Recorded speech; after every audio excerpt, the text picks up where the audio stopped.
Okay, good afternoon, everyone. It's Dacian Miller from Warrior Concepts, and we're here with this week's episode of Warriors Whiteboard Wednesday.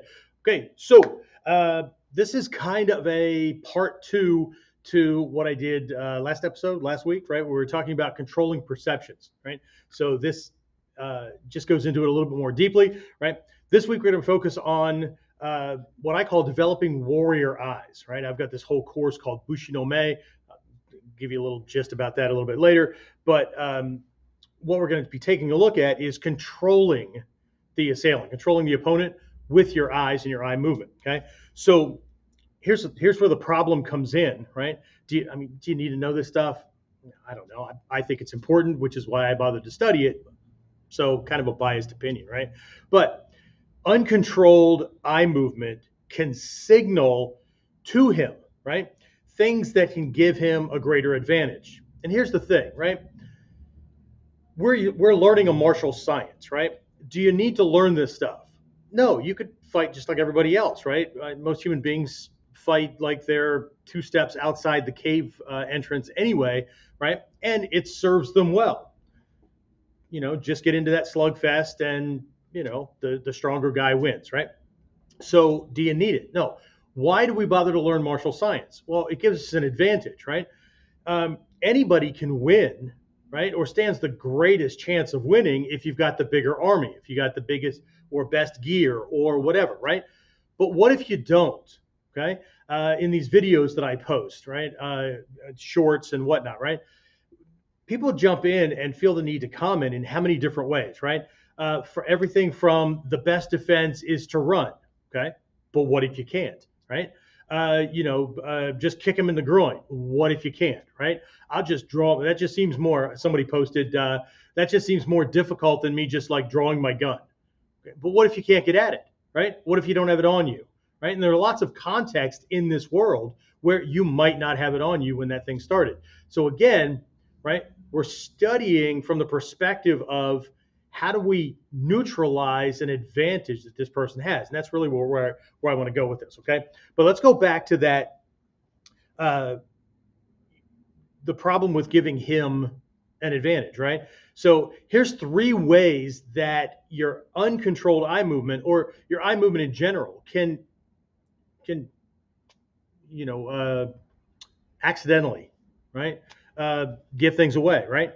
So your eye movement can telegraph your intentions, right? Uncontrolled eye movement can telegraph your intentions. It can give him a heads up about what it is that you might be going after, what you might be wanting to do, or whatever. We'll talk about this further on in the lesson. Okay. Two, right? It can show potential weakness or non-commitment, those kind of things, right? Okay, so there's certain types of eye movement. We'll talk about this again here shortly. That just the human brain just naturally is wired to. This is confident. That is weak. That's okay. So we'll talk about some of these things, right? And again, this is just a short thing, right? Because we only have so much time, right? And the third thing you can do is it can telegraph or just flat out show things like panic or surprise or anxiousness, fear, those kind of things, right? So again, if we can get a handle on those things, right? But the question is how, right? How can we control our eye movement when a lot of these things are being operated at a subconscious, unconscious level, right? Some of you know, many of you don't, that one of my study areas, one of the areas that I decided to study was facial microexpressions, right? It's an extension of body language, but there's this way of being able to tell if somebody's telling the truth, if they're lying, if they're masking. It doesn't matter. Somebody can try to mask truth, they can try to mask a lie, whatever, okay? So a lot of folks do their best, right? I mean, I'm an ex-federal cop, so I had my fair share of criminals, right, trying to mask these things, right? The problem is that there's a lot of facial microexpressions that occur because of muscles that obviously fire, right? But what we're looking at are not the obvious things. We're looking at the things that fire in a certain combination from a subconscious, unconscious level, and you can't control them. You can't make them fire the same way at the same time from the conscious level. It doesn't work that way, right? So again, how do we, at the very least, remove those kind of things, right? So there's a lot of personal development stuff that goes on and whatnot, right? There's ideas like Fudoshin, immovable heart, whatnot, where you get a handle on you internally, right? So that you're not communicating these things, and that's all fine, but the eyes are one place where that can happen. All right. So again, the solution to this is we have to get control of our eyes, but how? All right. So I want to make sure my notes are in order here. So it would also be helpful, right? In addition to getting control of the eyes, it would also be helpful in understanding how certain eye language, right, affects another human being or another animal, right? Because ultimately we're all mammals, right? Based on brain wiring. Okay. So again, we'll talk about this more in a bit, right? But there's things like the copulatory stare. I know how that sounds, right? And that's about half of it. But there are these different things that we can do with our eyes, right? That signal what it is that's going on inside our brain. Okay. People that develop a poker face, right? If you know what I'm talking about with a poker face, right? The ones who get really, really good at it, right? And then spend hours or days in a poker tournament, right? It can literally take them hours or days to get back to normal because they're doing more than just physically, consciously controlling their eyes. Okay, so there's a lot more that goes into this. Today we're just going to focus on the eyes. All right. So, but first, let's look at some ways to not let uncontrolled eye movement tell your attacker that they've already won or that he has the advantage. Right. Okay. So, one really big tell that can happen when we feel like we're the weaker person, right? And again, we're trained to be warriors, so nobody wants to admit to this, but the reality is, right, is that uh, we could find ourselves in a situation where, you know, we really are in over our head, right? But we still can't back down, right? My Leos, my law enforcement officers and security and military guys and stuff, you know what this is like, right? I've been there myself, right? So it doesn't matter what's going on the inside. I have a duty to manage this situation or until at least backup shows up or whatever, right? So I can't not do this. And it's one of my pet peeves when I'm just in passing, right? Dealing with cops and I make eye contact, right? And I'm going to do that little nod or just, whatever I'm going to do, right? And they break eye contact. Okay. So, okay. If folks in that realm ever wonder why situations escalate or why they don't get compliance or whatever from the people that they're talking to, this could be one particular reason, right? There's posture, there's all kinds of other things that are going on, but this is one of those things that the person may not be able to put their finger on it, right? And why they feel empowered or safe to be able to do dumb shit, right? They may not be able to put their finger on it, right? But it's the brain is always picking up on this stuff, right? We talked about this last time. We talked about this during last Friday's virtual class, right? Controlling perceptions, right? And controlling them based on what they see and the input that their brain is getting, right? That's one way. And then we also took a look at some tactile stuff and whatnot. Anyway, all right. So not to belabor this, right? So one of the things that signal to them is we'll break eye contact, right? One of the ways to do that is we'll look sideways, okay? We could look up, right? We could look in many different directions depending on if we're trying to access visual memory, all kinds of things, right? But the biggest thing that tells another human being that's in aggressor mode that you are weak and your spirit is broken is that you look down, okay?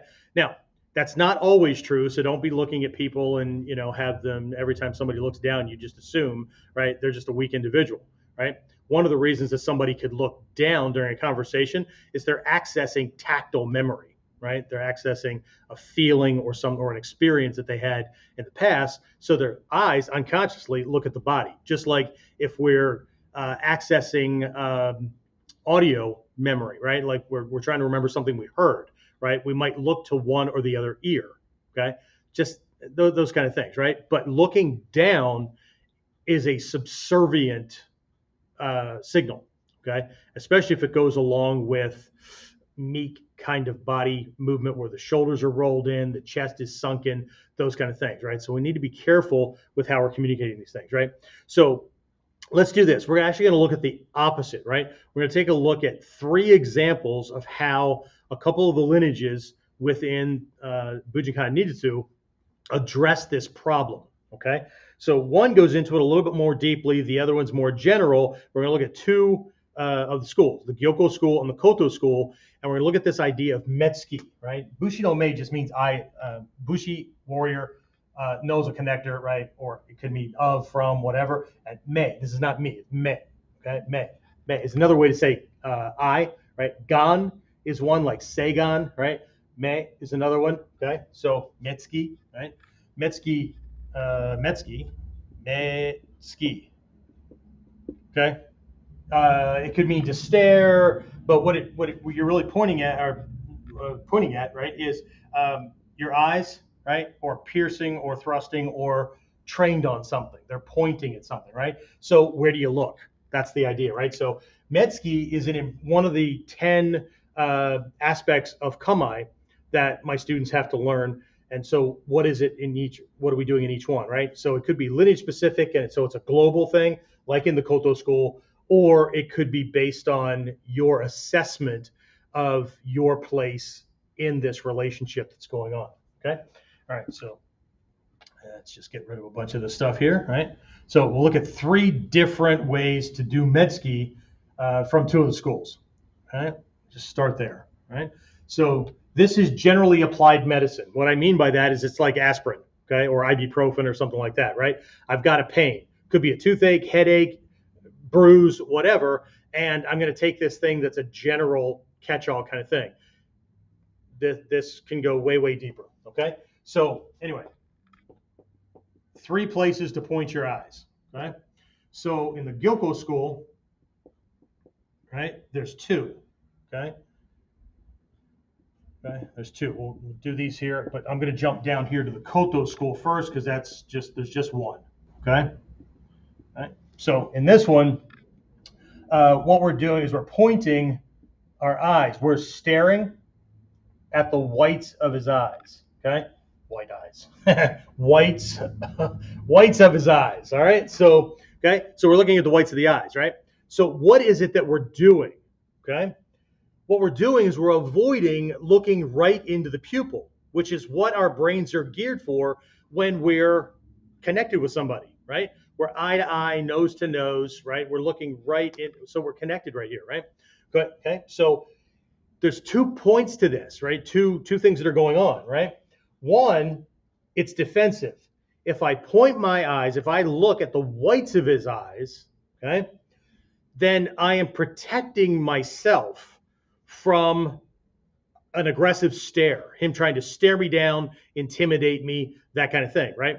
So because I'm not making that direct pupil to pupil contact, right, the same kind of triggering doesn't happen, right? So it's defensive, right? It's protective, right? The other thing is observational assessing. If I'm watching the whites of his eyes, then I can see if the iris and the pupil, right, the colored and black spot, right, in the center of his eye, if they shift, if they break contact, okay, I can tell when that happens because I can see that, right? But there's a lot of other things that go on with this that we start people off in Mod 1, but is really linked to like the Seigan no Kamae and things like that, right? And it's what you're doing, not just with your eyeballs, right? Not what you're doing with the eye organ, but what you're doing with your sight consciousness, okay? And there's 2 different things that you can do. We go into this stuff in greater detail in other classes, but for right now, right, so there's a consciousness element to this, right? But anyway, right, so in the Koto school, the target is the whites of the eyes, right? And, you know, again, I wasn't at every class in every place, right, because I couldn't be in the States or Germany and Japan or whatever all at the same time. So post in the comments if you got other things as well, or if you know, again, just to help out other people out, I'm doing the short, down and dirty kind of thing with this, right? But if you've learned like in other lineages or other schools, inside or outside the Bujinkan, doesn't matter, right? Where the eyes are trained, okay? As long as you're not looking at something that removes them, right, from the field of vision peripherally, right, so that you're not missing something, right? Because I've learned some of those things as well, and they're just going to get you, they'll get you killed, right? But if you know these other things, by all means, post them in the comments, right? So let's jump to the Gyoko Ryu, because the Gyoko Ryu goes into this much more deeply, right? So the first place, right, is directly into the eyes, okay? Look them right in the eyes, eye to eye, nose to nose. You are going to connect pupils, okay? And the other one is the point between the brow.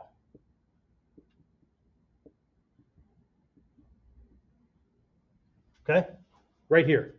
Okay, this point right between the eyebrows. Okay, right there. Okay, so when would you do which one? Okay, so the cool thing about this is that from fight distance, unless you're nose to nose with somebody, in which case if you're looking here, well, even if you're looking at their eyes, right, it could look all cross-eyed.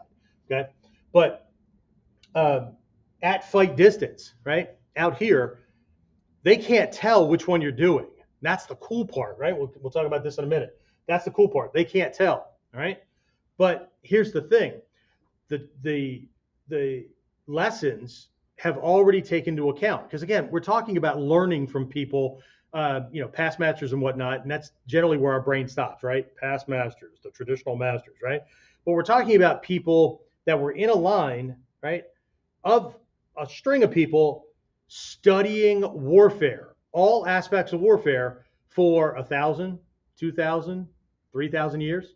Okay, we might want to learn something. Okay, instead of just coming up with our own freaking ideas. Right. So here's the assessment. If in this engagement, right, I feel like I am on par with or stronger from a spirit perspective, from a heart perspective, on par with or stronger, right? No denial, okay? Denial's a river in Egypt, all right? So we're not talking about that, right? Honestly, authentically, I'm on par or stronger than him. Of course, I'm going to look him right in the eyes. Just like if we're dealing with somebody and they're giving us a rash of shit and we just lock eyes, or our kids are misbehaving or whatever, and we give them that look, right? We don't go, you over there, you know what? Okay, you look them right in the eye and you go, are you done? Be done. Okay, and they get it, right? Or somebody's giving you a rash of shit or whatever, and they take a breath and you go, and okay, but this is natural, right? Natural is when I feel as strong as or stronger than the other person or my dog or whatever, right? I'll look them right in the eyes. Okay, it's when I feel like my spirit, my energy, whatever, right? The anxiety, all those kind of things, right? I'm not on par. He's the stronger combatant, right? This is about enlightenment. This is about wisdom, right? This is about being authentic in the moment so I can choose the right strategies and tactics that are going to allow me to win, to survive this thing and not, run into the bear's cave because I was taught or believe that I can't back down. Okay, well, I might not be able to back down. Okay, see the shirt? Okay, it's better to stand and fight because if you run, you're only going to die tired. Okay, that kind of thing, right? If he's stronger, if I'm not going to be able to outrun this guy, if there's more of them or whatever, okay? But I can't show weakness. Even if I'm trembling on the inside, I can't show weakness.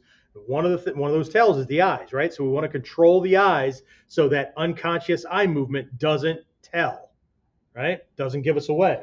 So in this case, I'm going to look right between his eyes. I'm going to look right here. That way I'm not making any contact with his eyes at all. But again, just like with the Koto school and the whites of the eyes, right? I can see if his eyes shift. I can watch all of him. The other thing this does is it gives me a fixed point to look at, and then I can soften my sight consciousness to take in the whole sphere right here. So the part of my brain that's geared to motion and distance, right? Those kind of things, right?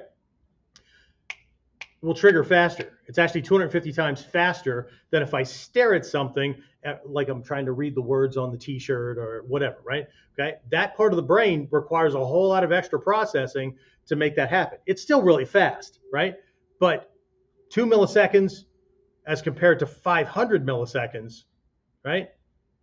500 milliseconds is a half a second. 250 milliseconds is a quarter of a second. Okay. 2 milliseconds is what we're okay. So there's lots of things that, and we've had little lessons about using the eyes that way, right? But the whole idea here is, where am I? Where am I energy? Where am I spirit wise, right? In this engagement, right? So if I'm stronger or at least on par, right? I should have no problem from a confidence, comfortability kind of thing to look him in the eyes. The last thing you want to do is bullshit yourself. Yeah, I'm just as strong as him. Look him in the eyes, and then you see hell looking back at you, and it breaks, right? Even before you realize that you shifted away. Because the moment you do that, he knows. He knows that 80% of the fight is already won, and it's on his side. Okay? So, I'm going to be honest with myself. Know thyself. Okay? So, now, what's the point of all of this? We'll talk about that in a minute, right? One of these benefits, because when you get this, you'll be able to win any staring contest ever. Okay? So, you got these two methods, right? So, again, I go into this, what I call eye science, right? Much more deeply in this program that I have, right? That Bushi no Me, I had it up there. I did this class with my inner circle students a while back, right? And then I turned it into this. I just recorded it and then turned it into this recording that takes you through several levels, starting with this first level in Japanese known as nekugan, right? Nekugan means naked eye. And what that does is just kind of explore the idea that the eye is always on and it's always bringing things in, lights hitting the retina, that's getting turned into an electrical impulse, gets turned into a chemical thing in the brain, returned back into anyway, right? So, and then down through different levels of consciousness and what abilities that gives you. Again, it's a short course, but it gives people a way to kind of dive deeper into the thing, right? So again, the program outlines different levels of the mind, tied to the eyes, that kind of stuff, abilities that you get, right? But anyway, I'll put a link once we get this thing out of live mode and into something that's up long term. We'll put like one of those little banner things up here or whatever. Definitely a description or a link in the description, right? But you could also just go over to onlineninjaacademy.com. And if you can either type in personal development here, or if you just scroll a little bit down there, I've got a series of pictures that are the topics that the programs fall under. And if you just go to the one that's personal success and power development, right? Just click on that. There's like 3 programs in there. Bushi no Me is the one to the far left. You can just take a look at it, right? Either way, right? Let's just keep on moving, right? So I forgot I don't want to just do a little eraser for the rest of this, right? So let's get rid of this, right? So let's just keep moving, right? Okay, so either way, right? So let's take a look at 3 ways to strategically control him with our eyes, all right? I mean, that's why we're here anyway, right? Okay, so 3 ways to control the attacker, okay? 1 is to develop what I call the steel gaze. Okay, we were just talking about that, right? Okay, doesn't matter if I look him right in the eye or I look right here. Now I'm not going to blink as often, right? Nervousness causes blinking, right? Rapid blinking, anxiety, getting somebody to think in a way where they're trying to solve a problem, that kind of thing, right? We blink faster, right? It's not that the eyes are fluttering, they could be, but we just blink more often, right? So it cuts down on that, right? And our eyes don't shift, okay? They talk smack, whatever, because I'm looking right here, or I'm looking right in the eyes, or I'm looking at the whites of the eyes, so I'm not distracted, right? You develop this steel gaze, right? And so that gets them feeling, right? Like you're just a cold-blooded killer, right? Even if you're not, okay?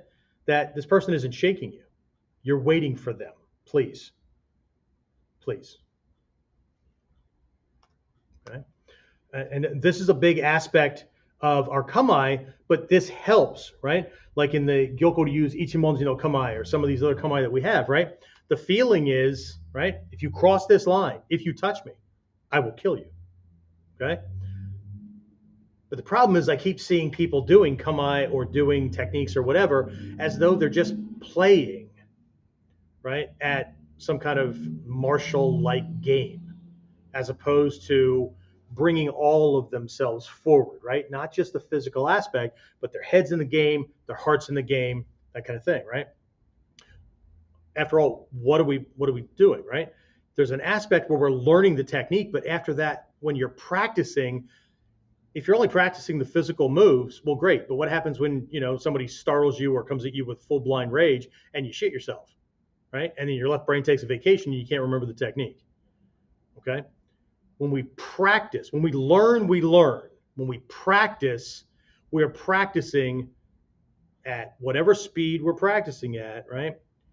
The way, not just what we want to do in an actual altercation, but who we want to be and how we want to be in that altercation, right? Ask anybody that came to class yesterday when I was covering this Shakoken, right? Shako, I often describe it as a tiger hand kind of thing because we're talking about clawing and whatnot. But the word Shako, right, means mantis shrimp or mantis crab, right? And it points to this sea creature. It's not a mantis, it's not a shrimp, not a crab, right? It's kind of in a category all by itself, right? It's only 6 inches long, but it has the strongest punch on the planet, okay? And it has this little spring-loaded hammer-like appendage that literally will shatter shells, right? Whether it's a crab shell or it's one of these like a conch shell or whatever, just right. If you put it in your aquarium, again, 6 inches long, you put it in your aquarium, right? It'll break the glass. Okay, cool stuff, right? So what were the past masters pointing to by calling this strike a shakoken, naming it after this particular animal? Okay, and then there's certain things that Hatsumi Sensei has taught over the years, right? That had to do with the way the grab happens, right? Thinking like of a bird of prey and the difference between the way claws happen or claws work and the way talons work, right? And so I helped some students understand the difference, okay, yesterday. And when I did it, right, I didn't just attack the flesh on the face. Every single one of them were attacked here. Okay? There's a difference, right? We're not just practicing what we want to do. We're also practicing who we want to be and how we want to be. And we still did it very safely. I'm not saying it didn't hurt, but we still did it very safely, right? Because the lesson had to be communicated. Right? Anyway, all right, let's keep going. All right, so 3 ways to strategically control him with your eyes, right? This steel gaze. Okay, again, just like I said earlier, right? You get this right, you'll be able to win any staring contest in the world because, if you feel as strong or stronger than the other person, then you shouldn't have a problem just staring them right in the eyes. But if you do, or you're worried that you're going to break, because that's the game, right? Right? Whoever breaks the stare first or whatever loses the point, has to buy the beer, whatever it is, right? But if I'm looking right here, I'm looking in the whites of their eyes, right? And now I can hear them, I can whatever, right? But okay, so there's that, right? Okay, we can, right? We talked about all the reasons that he would feel like he has the advantage, right? You break the stare, you look down, which shows weakness, those kind of things, right?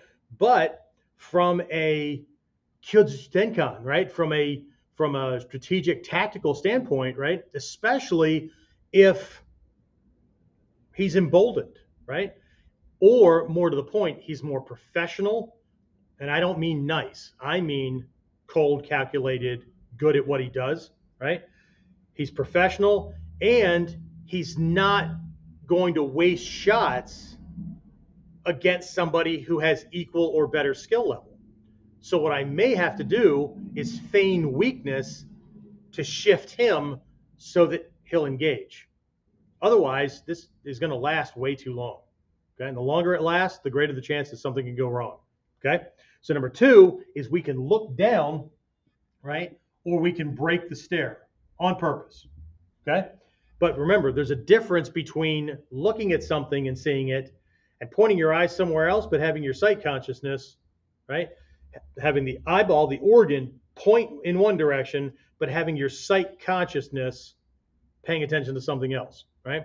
So this, we'll talk about this in a bit, right?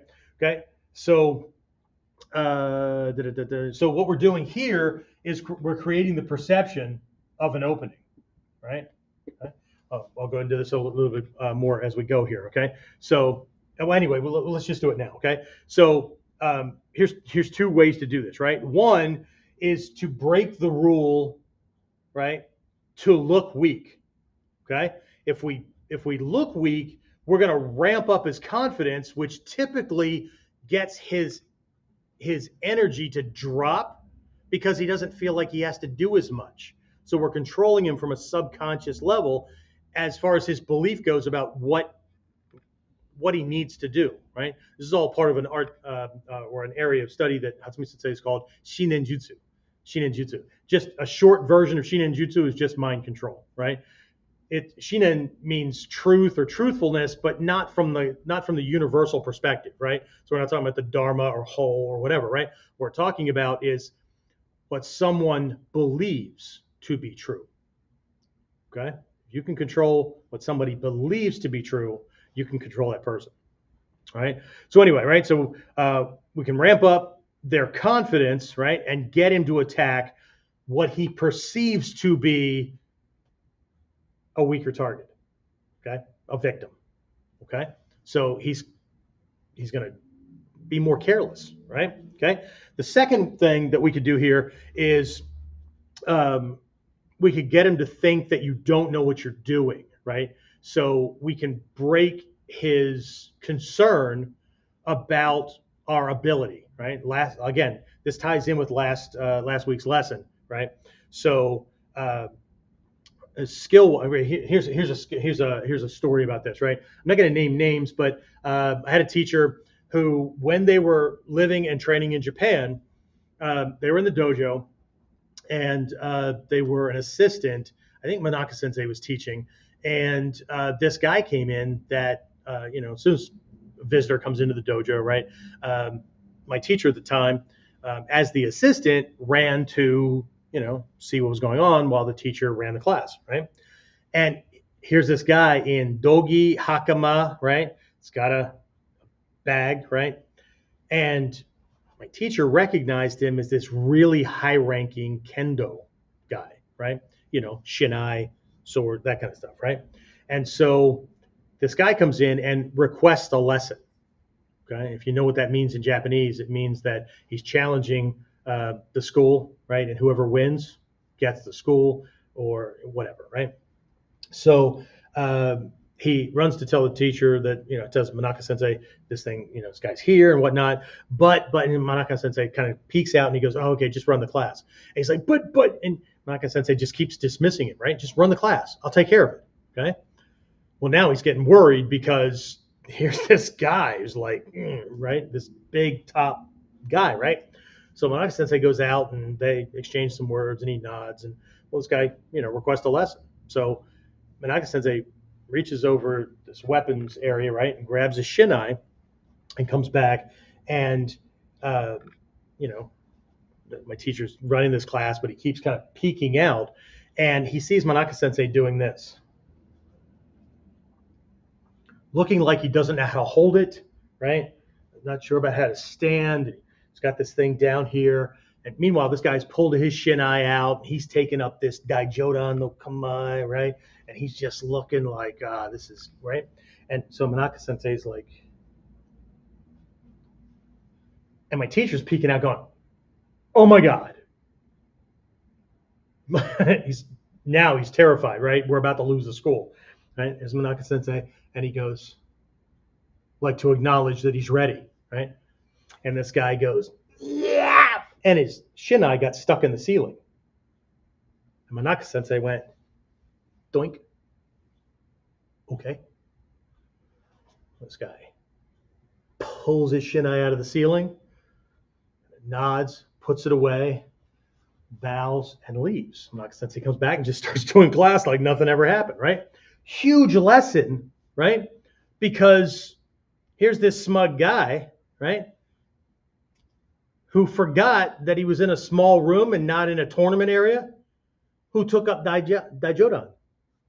When anybody who knows sword and not just kendo from one particular way to do things, okay, would know in a low overhang area, your Daijodan is hasso, okay, because you don't have clearance, right? Anyway, so what did he do, right? Instead of ramping this guy up and making him think that he had to fight harder, pay attention to more details, what he got him to do was drop his guard even more, right? So this guy didn't get a chance to fidget around or whatever and potentially bump the ceiling and be reminded, oh shit, right?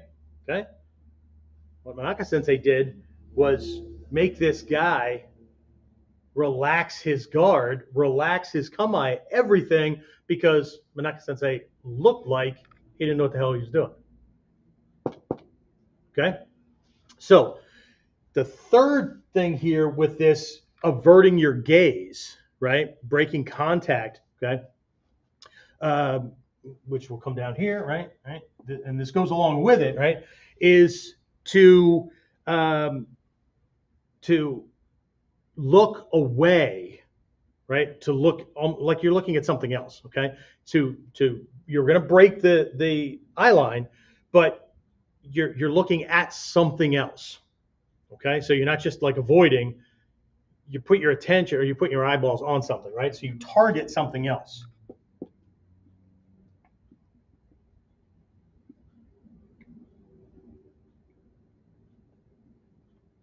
Right?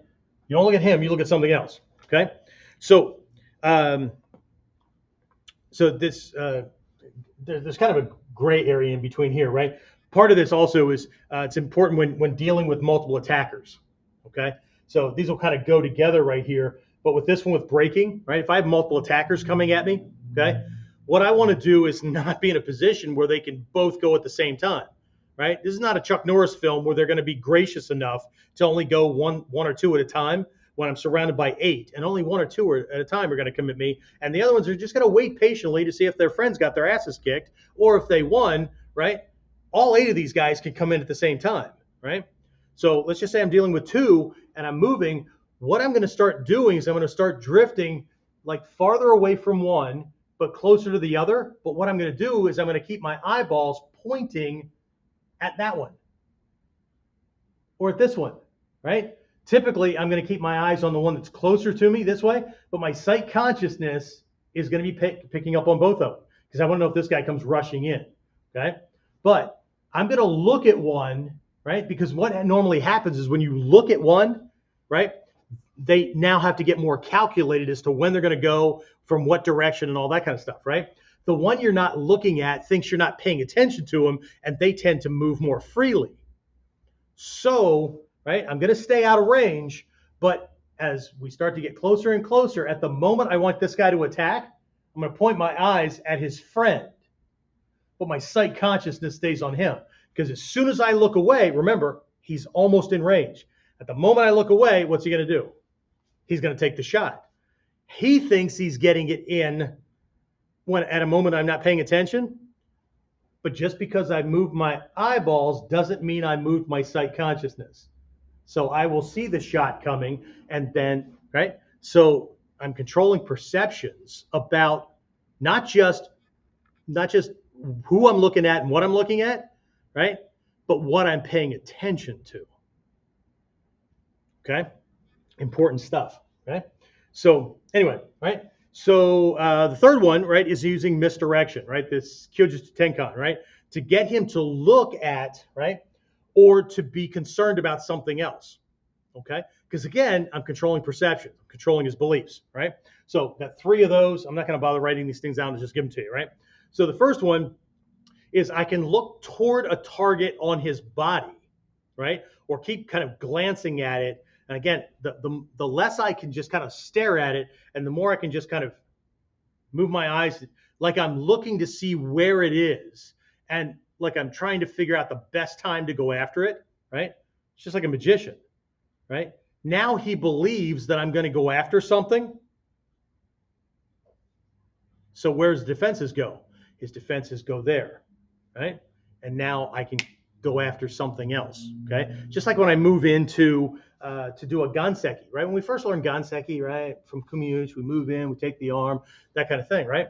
Later on, and what I'm introducing my upper level black belts to is the way I slide my arm across his arm, right? That tactical receptor kind of thing, they're called proprioception, right? Proprioceptors, right? Affects the brain and actually causes his balance to shift because he's defending against input subconsciously and unconsciously, okay? So I can do that. As I move in, I can be doing something with the other arm, not the one I'm attacking, okay? I can apply pressure to it, or I can do something with it and then drop it at the last second, because when you're making contact with somebody, unconsciously and subconsciously, they're applying some resistance, right? Okay? Their body's doing things to not be controlled by you, but what's actually happening is now they depend on you for support, but they don't know that it's happening, okay? And then I can take it away, I can apply pressure over here to make him think that I'm going in that direction, and meanwhile, when his conscious and everything is, all his defenses go to save that arm, I take this arm, okay? Really, really cool stuff, but you can do the same thing with your eyes, right? I just kind of hesitantly look at something, right, to get him to think that that's the target, right? Then when he readjusts to save that piece, he actually brings the thing I want closer to me, okay? Really cool stuff, right? Number 2, I can look toward an object, right, to make him think that I'm going for it, or to make him think that I'm worried about it, or whatever, right? So again, right, that's going to move him toward that object because he might want to get it first, or he thinks he's moving me toward this thing I'm worried about so he can take control, right? But actually something else is going on, right? Well, sensei, which one do I pick? Well, again, this isn't something to be easily covered during a Whiteboard Wednesday, right? Because this is all fight science. This is all about tactical application and strategic thinking, right? So I'm not even going to throw some ideas out here, okay? All right.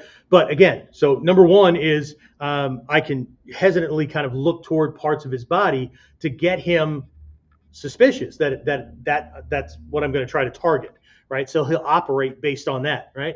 Or I can look at an object that's near us as though I'm going to go for it, or that I'm worried about it myself, like I'm worried about tripping over it or whatever, okay?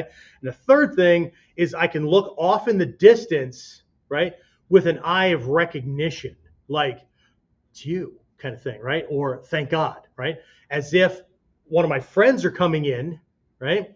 Or the cops are showing up or whatever, right? Which now makes him concerned about there might be something off to his flank or behind him or whatever that he needs to be paying attention to. And that's going to start to divide his consciousness so he's not paying attention to me fully, right? So again, different ways to do this, right? But hopefully I've given you enough that you can be playing around with, right? This Friday's virtual class, okay? So June 30th, this Friday's virtual class. So if you're watching this after June 30th, you missed, right? We're going to be doing some techniques and playing around with some of this eye stuff, okay, for controlling. But I also had a request from one of my students that had to do with like, are there ever any times when you might turn your back on the attacker? Because the rule is you keep the attacker in front of you, right? But he studied another martial arts, had these spinning things where you turn your back because you're going to come around with a back fist, or you're going to do this spinning kick or whatever, okay? So while we don't do that specifically, I will be integrating some techniques that have to do with turning your back to him, but in a way where he can't get at you when you do it, okay? And it has nothing to do with speed, all right? It has to do with tactical positioning. All right. So anyway, if you make it, or if you want to make it, that's great. There's the URL, right? You go over to this Friday virtual training, kind of thing at onlineninjaacademy.com, and you can get yourself signed up for it. And then we'll see you then. Even if you can't make it because of work schedule, you live on the other side of the planet, whatever, they're all recorded. If you sign up for it, you pay for the class, you get the recording, so you still get the lessons. Okay. The cool thing about showing up live is I get to see what you're doing, give you some feedback, you get to ask questions, right? So there's extra stuff going on. But otherwise, if that's not your cup of tea, that's fine. You can check out the Bushi no Me course at onlineninjaacademy.com at the personal development page, or just integrate this yourself, right? You've been around long enough, right? So I've given you more than enough to actually just start adding this into what you're already doing to gain a greater level of control. Okay, it's a cool thing. All right, that's it. That's what I have for this week. Let's see. Next week is a holiday week for us, but we should be good because it's Wednesday, right? Our July 4th holiday falls on a Tuesday, so we're all good, right? So I will see you next week on our next episode of Warriors Whiteboard Wednesday. And remember, better to stand and fight, because if you run, they might kill you anyway, and then you end up dying tired. All right, I'll talk to you again next time. Be safe, train hard.